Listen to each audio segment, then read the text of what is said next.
Buonasera a tutti, grazie per essere venuti. Io come Lorenzo sono uno studente dell'Istituto Tecnico Blaise Pascal e ovviamente noi, facendo parte di un istituto di questo tipo, abbiamo a che fare con un percorso di studi formativo che appunto mira a formarci come tecnici,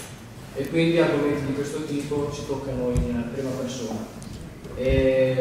Durante i nostri anni qui all'Istituto Tecnico, soprattutto negli ultimi 3, oltre alla lettura di Hunger Games che abbiamo fatto quest'anno, di cui ha già ovviamente parlato Lorenzo, abbiamo avuto a che fare durante tutti gli anni con saggi o la stesura di articoli di opinione che comunque sia riguardassero quasi sempre il rapporto che si può avere tra lo sviluppo scientifico e le implicazioni di tipo etico, politico, filosofico che inevitabilmente produce. E questo ci ha sempre spinto a chiederci se la scienza fine a se stessa fosse un qualcosa di effettivamente giusto o fosse piuttosto un qualcosa di sbagliato, e se andasse in qualche modo armonizzata con degli interventi di tipo politico, filosofico e indubbiamente anche etico. E oltre a questo tipo di lavoro e alla lettura di Hunger Games, noi abbiamo letto un altro romanzo di George Orwell, 1984, che come Hunger Games presenta un futuro distopico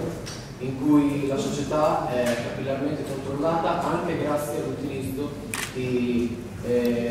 tecnologie avanzate, considerando che Orwell scrive il libro nel 1948 e quello che viene presentato nel romanzo è indubbiamente qualcosa di tecnologicamente avanzato. Abbiamo 2 esempi su tutti, possiamo fare l'utilizzo dei teleschermi, simili alle nostre moderne televisioni, con cui l'individuo viene indottrinato da una parte, con le notizie che vengono mandate ovviamente dal governo, e da una parte viene anche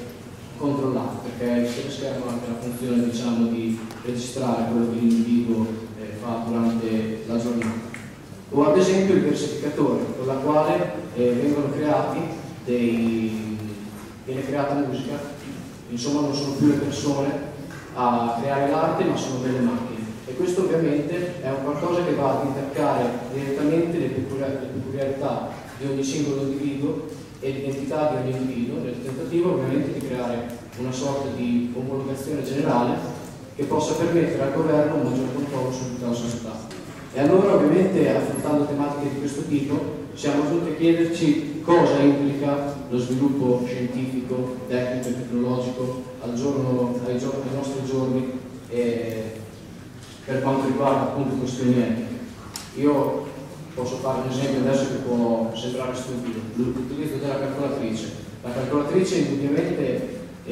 ci aiuta a fare in maniera velocissima calcoli che altrimenti impiegheremo molto tempo a fare, ma è anche vero da un'altra parte che un utilizzo improprio della calcolatrice spinge l'individuo a diventare più incapace, se vogliamo, da un punto di vista del calcolo matematico. Se per assurdo ipotizziamo che alla prossima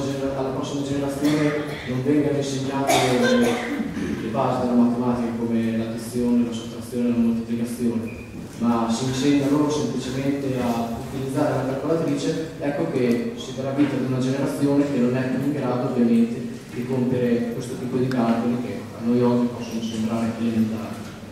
E inoltre abbiamo altri dispositivi tecnologici con cui siamo entrati completamente in simbiosi. Posso fare un altro esempio: la televisione che ovviamente è un mezzo di informazione, ma nelle mani di un governo, diciamo, malintenzionato, tra virgolette, può facilmente diventare uno strumento di controllo e di propaganda. Anche perché, come diceva un intellettuale oggi morto, Paolo Pasolini, la televisione è un mezzo che ha molto potere sull'individuo, perché ha con l'individuo un rapporto da superiore a inferiore, dove la televisione dice e l'individuo non può fare altro che ascoltare, senza ripagare. Un altro elemento tecnologico che è indubbiamente entrato in simbiosi con la nostra vita è Internet, con la quale da una parte si può ribadire la capacità la possibilità di avere la possibilità di intervenire democraticamente esprimendo la propria opinione su qualsiasi argomento, ma dall'altra si può anche rilevare il fatto che l'informazione sull'internet risulta molto spesso caotica e frammentaria e quindi porta in un certo senso a un fenomeno di ignoranza generale, vorrei dire, senza esagerare. Su queste cose mi fermo e riprenderò magari il discorso che ho approfondito nel mio intervento. Semplicemente volevo dire che tutte queste cose ci spingono oggi a chiederci se non sia necessario un dibattito di carattere politico o filosofico o etico, ovviamente, per far sì che lo sviluppo scientifico segua il suo corso reale, il corso che deve avere, che è il fine dell'emancipazione umana, piuttosto che il suo asservimento o la sua schiavitù. Lascio la parola al primo relatore.